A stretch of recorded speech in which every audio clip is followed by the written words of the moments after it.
Itu yang bisa di cover apa saja, gas, listrik, ketimpangan pesawat. Di luar itu tidak di cover. Contohnya gempa bumi, banjir, perang, huru hara, itu tidak di cover ya Bapak Ibu ya. Lalu jiwa, kalau jiwa itu sudah di cover ya. Yang tidak di cover penyakit bunuh diri, narkotika, narkoba, penyakit kelamin itu tidak di cover. Tapi di luar itu insya Allah di cover. Contohnya COVID yang kemarin pun alhamdulillah di cover ya dari pihak asuransi. Nah, cara pengajuannya nanti ahli waris silakan datang ke bank. Biasanya bank akan mintakan data-data seperti surat keterangan ahli waris, kakak, buku nikah, lalu surat keterangan ahli waris itu dari kelurahan ya. Nah, kalau misalkan terjadi tutup usianya pada saat di rumah sakit, maka kita minta resume medis dari rumah sakit seperti itu. Nah, kalau misalkan lupa silakan ahli waris datang ke sini, nanti kita kasih persyaratannya. Untuk jika terjadi hal yang tidak diinginkan terhadap kedua belah pihak, suami dan istri, nah anaknya masih di bawah umur, maka itu harus ada surat putusan pengadilan terkaitan hak asuh ahli waris ya. Contohnya yang lagi rame itu, yang kemarin tuh sempat rame itu yang artis siapa tuh yang kecelakaan di tol tuh, Vanessa Angel ya. Vanessa Angel kan meninggal dengan suaminya juga, almarhum dan almarhumah. Nah, diambil sama kakeknya nih, ya kan? Nah, itu misalkan dia punya KPL di bank, asuransinya diurus nih sama kakeknya. Tapi pas sertifikatnya mau diambil, itu harus ada putusan pengadilan. Nah, siapa yang menang? Kakeknya atau apa? Biasanya kalau udah ada putusan pengadilannya itu bunyinya, rumah ini akan diserahkan kepada si anak ketika si anak cukup umur. Atau misalkan rumah ini akan kami jual, biayanya untuk perawat si anak. Atau misalkan rumah ini kami gunakan, kami sewakan, nanti ketika anak sudah besar akan kita serahkan untuk si anak. Nah, nanti kalau misalkan rumah itu dijual, ternyata nanti pas sudah gede anaknya komplain ke bank, nah bank udah ada surat putusan pengadilan itu. Jadi nanti yang dituntut sama si anak bukan bank, tapi si kakek atau neneknya atau omnya atau tantenya. Oke?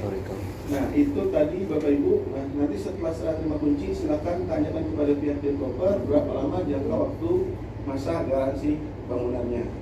Karena setelah ini biaya-biaya yang timbul atas perawatan rumah tersebut ya, bocor, dicat ulang atau renovasi dikit dan lain-lain, pasang talis dan lain-lain, itu tanggung jawab masing-masing. Ya udah tanggung jawab Bapak Ibu semua sebagai selaku pemohon KPR. Lalu Bank BTN itu akan menahan dana developer ya kurang lebih 3% sampai dengan sertifikatnya selesai dari nama. Jadi Bapak Ibu tidak usah khawatir ya. Jadi nanti kita serahkan sertifikat selesai dari nama. Alhamdulillah kemarin yang lanjut teras ini ya, baru 3 bulan akan sudah jadi sertifikatnya. Karena kalau rumah nggak ada sertifikatnya nggak bisa diakui juga ya Bapak Ibu. Iya. Jadi amannya KPR itu insya Allah sertifikatnya sudah dijamin. Oke, baik Bapak Ibu, sampai sini ada yang mau ditanya dulu sebelum saya panggil untuk tanda tangan. Izin Pak. Jadi untuk masalah renovasi Pak, itu kategori yang diperbolehkan atau enggak itu dalam tanda kutip spesifik itu gimana Pak? Kalau untuk Pak Haryanto agak berbeda ya, karena kan ada ketentuan dari pemerintah nih ya. Jadi yang tidak diperbolehkan itu menambah ruangan. Menambah ruangan, terus kalau misalkan istri mau jualan itu nggak boleh dipasang semi permanen. Tapi cukup pakai tralis atau pakai pagar aja. Pakai meja atau pakai stainless ya. Nggak boleh disemen, nggak boleh ditutup kayak gitu. Terus nutup boleh dan tidak boleh lebih tinggi dari bangunan asli dari tampak depan. Jadi nutup dapur boleh saja gitu kan. Dalam kan nggak mungkin dilihat orang, nggak bakal ngotak-ngatik sampai dalam kayak gitu. Kalau pagar dan lain-lain, tampak depan boleh juga nggak sih? Tampak depan? Enggak, kamu perumahan kamu semuanya boleh diotak-atik. Boleh itu Pak katanya. Nah terus gini Pak, kalau untuk yang di tempat saya itu kan di belakang pagar saya itu kan dia masih ada semacam tanah sisa ya Pak ya, kurang lebih 1, di belakang. Tutup nggak? Setengah, dari kita setengah, jadi kita konsumen tinggal mau tinggi. Dari rumah belakangnya? Itu udah tanah pemukiman kayaknya. Tanah enggak, bentuknya rumah begini. Ini rumah lagi. Apa ini rumah udah stop kosong. Kosong, samping rumah. Oh, tapi Belakangnya. ya? Iya. Oh iya, paling Nah itu maksud saya kalau seandainya kok, jadi ini kan tanah ini kan di belakangnya bukan di samping. di belakang. Di belakang. Belakang, buat dapur dia. Oh iya, semuanya sebelah situ buku semua. Apa ini aja? Ini di pojok apa di tengah-tengah? Pojok. Pojok. Iya di paling belakang, paling samping, mohon maaf. Paling Iya, samping. jadi posisi tanah belakangnya itu Pak. Kalau deretan rumah itu dia kan ngeflat Pak, sama ya Pak ya. Nah itu pas di tempat saya itu dia ada semacam tanah lekuan, kurang lebih nge-L gitu. Oh, Nge-L gitu. Iya. Nah itu di situ kan ada sisa tuh Pak. Nah maksud saya kalau umpamanya kok itu saya tutup, apakah secara prosedural saya nggak boleh gitu terus jadi. Jangan dulu sih kalau kayak gitu, soalnya di pojoknya. Tanah rumahnya aja. Nah, yang jadi masalah seandainya kok nggak ditutup, nah ini kan jadi akses liar nih Pak. Takutnya karena di belakangnya ini kan langsung pagar tanah lain ya Pak ya, bukan dari si pengembang. Bapak tutup aja. Ha-ha. Jangan sampai hoki itu gitu. Enggak. Ha-ha. Jadi rumahnya Bapak aja gitu. Iya, maksud Nah, saya kalau kayak gitu nggak Pak. masalah sih gitu. Oh iya. Yang penting tapi nggak ke samping kan, ke belakangnya ini. Iya. Ya. Nggak masalah sih kalau untuk menutup kan itu keamanan gitu aja. Iya. Ya, nanti bisa disampaikan itu Baik. buat keamanan. Gitu. Oke. Ada lagi mungkin? Kalau tanah bu Pak, bilang nggak apa-apa. Kalau Bapak Saya nggak punya apa-apa. masalah. Ya, nggak usah, nggak masalah.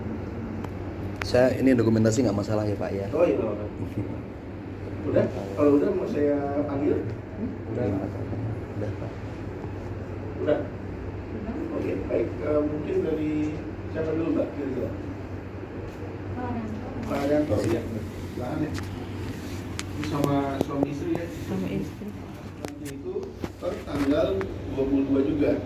Dan 22 bulan depan atau 22 Agustus itu sudah menjadi angsuran yang pertama Bapak Ibu ya.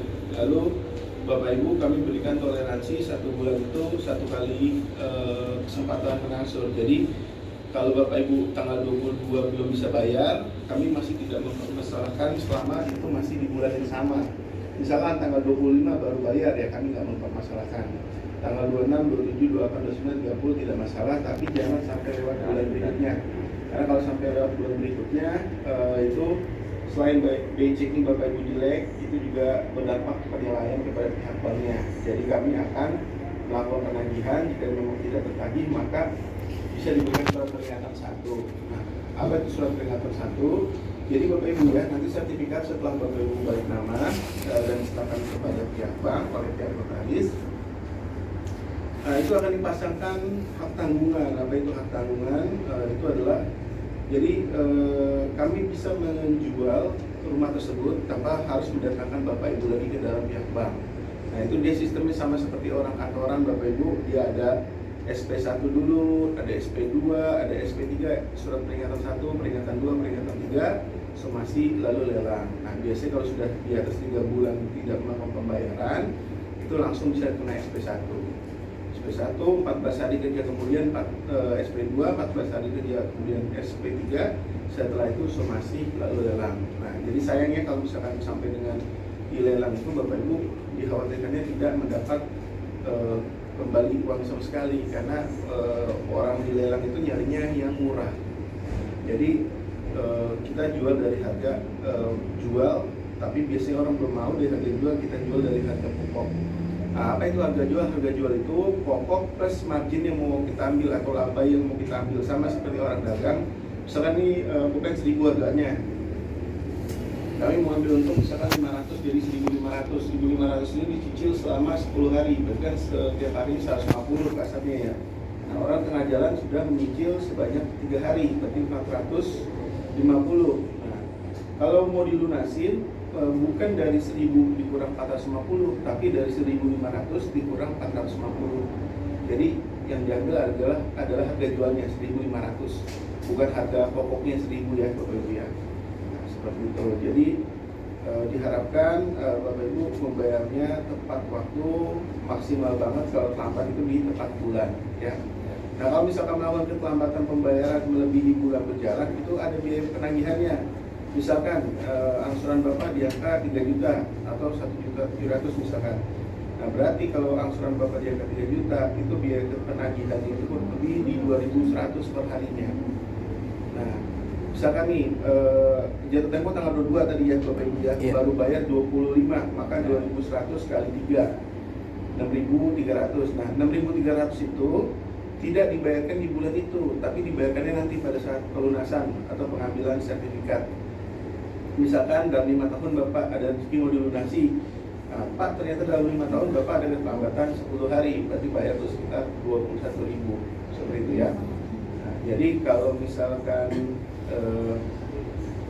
keterlambatan hari dihitungnya di akhir. Nah, lalu bagaimana kalau Bapak Ibu melakukan pelunasan dipercepat? Nah, kalau untuk pelunasan dipercepat ada karena ini ada pengambilan rumah subsidi juga, untuk rumah subsidi baru bisa dilunasi setelah bulan ke-60 ya Pak, tahun kelima. Tahun kelima Pak. Ya, di atas tahun kelima. Nah, kalau misalkan komersil itu bisa dilunasi kapan saja, cuma perhitungannya berbeda. Kalau untuk komersil, jika Bapak Ibu lunasi di bulan Januari, maka yang dikenakan adalah sisa pokok pada saat bulan Januari plus 5 bulan angsuran. Jadi misalkan nih, Bapak Ibu ada rencana melunasi di Januari, sisa pokoknya misalkan masih 100 juta lagi. Nah, nanti tambah margin sebanyak 5 kali, yaitu margin bulan Januari, Februari, Maret, April, Mei. Nah, nanti itu Bapak Ibu semua dapat jadwal angsuran. Nanti kita kasih. Semuanya kita kasih jadwal angsuran, jadi tinggal lihat aja sisa pokoknya berapa plus marginnya 5 bulan ke bawah. Kalau mau melunasi ya Bapak Ibu ya. Oke, lalu untuk rumah Bapak Ibu ya, Bapak Ibu rumahnya itu untuk Pak Haryanto itu belum bisa direnovasi Pak sampai dengan 5 tahun juga. Setelah 5 tahun baru boleh direnovasi. Dan kalau untuk Pak Haryanto itu wajib dihuni rumahnya, maksimal kosong itu adalah 1 tahun, setelah itu wajib dihuni. Nah, kalau untuk Bapak Madika dan Ibu Winarsi, kalau mau direnovasi, kami tidak mempermasalahkan, tapi silakan koordinasi dengan pihak developer, boleh apa enggak. Kalau Pak Haryanto kalau 5 tahun tetap bisa ya Pak ya, renovasi, tapi nggak boleh yang berlebihan. Jadi sama mau subsidi dan komersil. Jadi kalau kenyamanan, estetika, keamanan kami tidak mempermasalahkan, tapi ketika ditingkatkan kedua itu tidak diperbolehkan. Pak Haryanto tidak boleh tingkatkan 2. Terus sama kalau misalkan ada kegiatan itu tidak boleh dibangun dan tidak boleh diakui sampai dengan selesai KPL-nya. Seperti apa ya? Baik. Iya. Tidak boleh dibangun, jadi biarkan aja kosong gitu. Nah lalu asuransi Bapak Ibu, ya ini sudah di cover semua oleh asuransi sesuai dengan nominal yang Bapak Ibu bayarkan.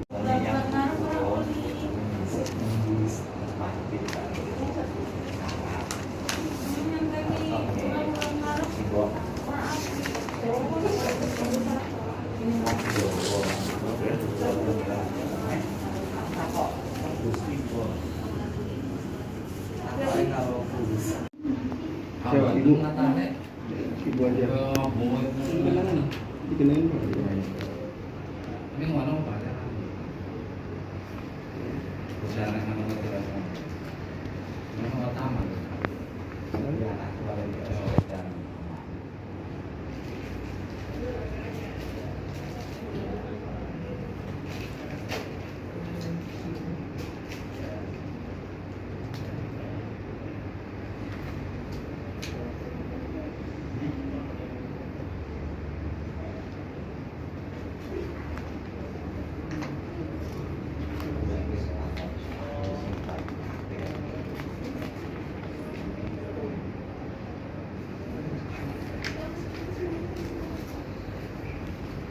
Ya, sudah sini.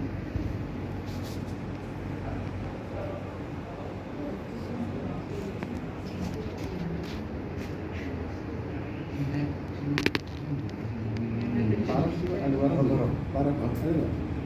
Oh, ada. Ini kan.